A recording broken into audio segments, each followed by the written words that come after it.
Assalamualaikum warahmatullahi wabarakatuh. Waalaikumsalam warahmatullahi wabarakatuh. Alhamdulillah, segala puji bagi Allah yang senantiasa memberikan kita nikmat iman, Islam, kesehatan, sehingga kita bisa berkumpul di majelis yang penuh berkah ini.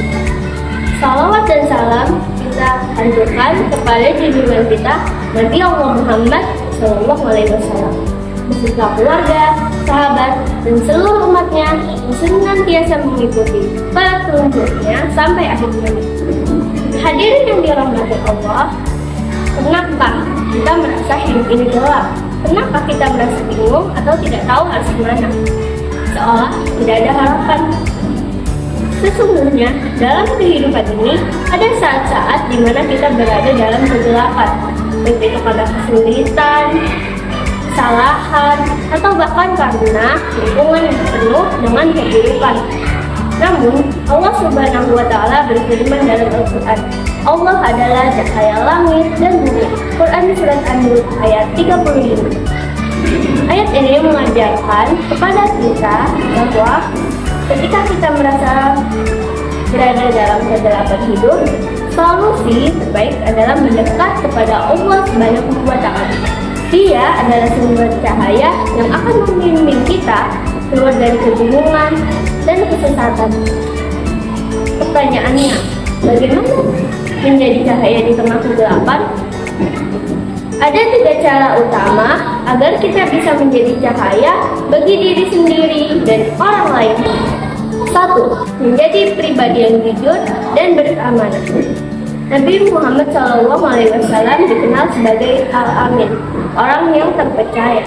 Kejujuran dan amanah adalah kualitas utama seorang mukmin. Kejujuran bukan hanya dalam perkataan, tapi juga dalam perbuatan dan sikap. Dalam sebuah hadis, Rasulullah SAW bersabda, tinggalkanlah hal-hal yang meragukanmu, ambillah yang tidak meragukanmu, karena kejujuran membawa ketenangan dan kebohongan membawa kebimbangan. Hadis riwayat At-Tirmidzi. Orang yang jujur akan menjadi sumber cahaya bagi orang di sekitarnya. Kejujuran memberikan ketenangan, sementara kebohongan hanya membawa kegelapan dan kebimbangan. 2. Menyebarkan kebaikan sekecil apapun. Jangan pernah meremehkan kebaikan sekecil apapun, karena kebaikan bisa menjadi cahaya. Rasulullah SAW bersabda, janganlah kamu meremehkan kebaikan sekecil apapun, walau hanya sekedar senyum pada saudara. Hadis riwayat Muslim. Terkadang kita merasa harus melakukan sesuatu yang besar untuk memberi manfaat. Padahal hal sederhana seperti membantu orang lain, memberi nasihat yang baik, atau bahkan hanya memberikan senyuman yang tulus sudah cukup untuk menjadi cahaya bagi orang lain. 3. Menjaga akhlak dan adab dalam kehidupan sehari-hari. Rasulullah SAW adalah contoh terbaik dalam hal akhlak. Beliau bersabda, sesungguhnya aku diutus untuk menyempurnakan akhlak yang mulia. Hadis riwayat Ahmad. Akhlak yang baik seperti sabar, rendah hati, yang suka menolong akan membuat seseorang menjadi penerang bagi orang lain.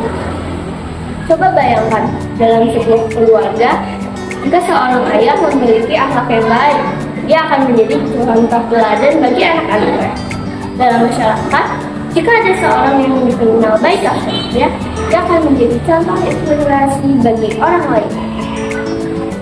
Kesimpulan dan penutup, saudara-saudaraku, kita semua bisa menjadi cahaya di tengah kegelapan. Mulailah dari diri sendiri dengan kejujuran, menyebarkan kebaikan, dan menjaga akhlak.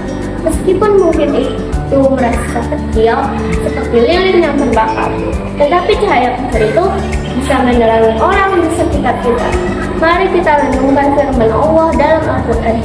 Barang siapa Allah kehendaki mendapat petunjuk, niscaya dia akan melapangkan dadanya untuk menerima Islam. Quran Surat Al-An'am ayat 125. Semoga kita semua menjadi pribadi membawa cahaya dan kebaikan, baik bagi diri kita sendiri maupun bagi orang lain. Amin. Wassalamualaikum warahmatullahi wabarakatuh.